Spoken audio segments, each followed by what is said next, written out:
What's going on, everyone? I'm Akeem, and in today's fix, everything we learned from the Resident Evil showcase, new Valve titles coming soon, and Microsoft is trying to make AI zombies. Let's do this. Today's Resident Evil Village showcase unleashed a whole shambling horde of information. Now, it turns out Resident Evil Village will be released May 7th, with pre-orders starting today. Now, when the game was first announced by Capcom, it was only for PlayStation 5, Xbox Series X, and PC. Now, Capcom has since confirmed that the game, formerly known as Resident Evil 8, will be released on PlayStation 4 and Xbox One on the same day as PS5 and Series X. Now, on top of that, PS4 owners will get a free digital upgrade to the PS5 version, and Xbox Smart Delivery will automatically upgrade the Xbox One version for the Series X. Now that's a big deal. You know, it's like a giant vampire lady deal. You know what I mean? Like, it's huge. Now, if you currently own a PS5, you'll be able to try out an exclusive Resident Evil Village demo starting today. Now, it's not a portion of the final game, but its own unique thing, similar to the demo released for Resident Evil 7, where you played as part of the film crew associated with the VHS tapes found in-game.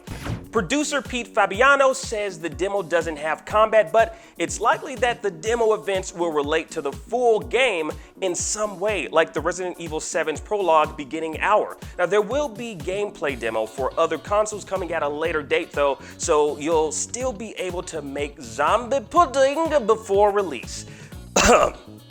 Sorry.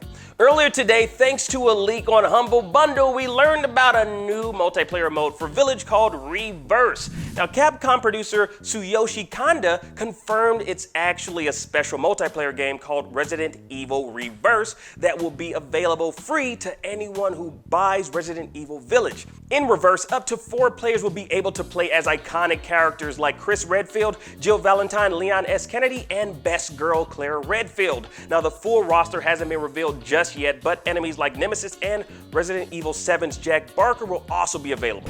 Now, Village is a direct sequel to Resident Evil 7, but Fabiano says there are new elements this time around. From the showcase's 5-minute gameplay reveal, the vibe appears to be more action-heavy with melee attacks and hordes of supernatural enemies. Other updates include the inventory system, with Ethan getting an attaché case in the style of Resident Evil 4. Now, it can be used to store weapons and items, but also craft and upgrade them. Still, the biggest overall change to the series is probably the cranked up gothic horror elements, thanks to the addition of werewolves, vampires, and witches. That's right, y'all, there's gonna be witches in your zombie video game, and I'm here for it.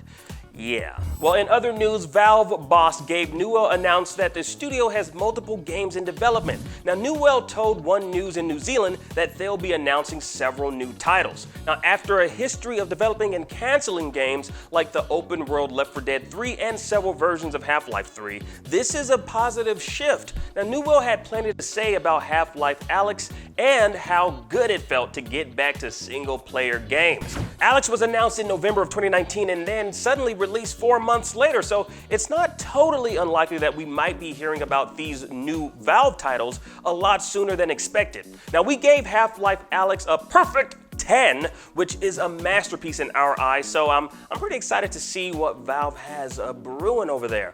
Though, you know, putting on a VR mask while, you know, fighting off head crabs, I don't know, it felt all too real sometimes, man. It's too real. Anyways, while we're on the subject of zombies and announcements, Microsoft has filed a patent for a chatbot tech that's straight out of an episode of Black Mirror. Now, the proposed technology would allow Microsoft to figuratively bring people back from the dead in the form of chatbot impersonators, using all the personal information left behind by the deceased person in question to make for realistic dialogue with your deceased loved ones. Ultimately, the company wants to create AI chatbots based on things like a person's image, voice data, social media posts, messages, and other deeply unsettling details.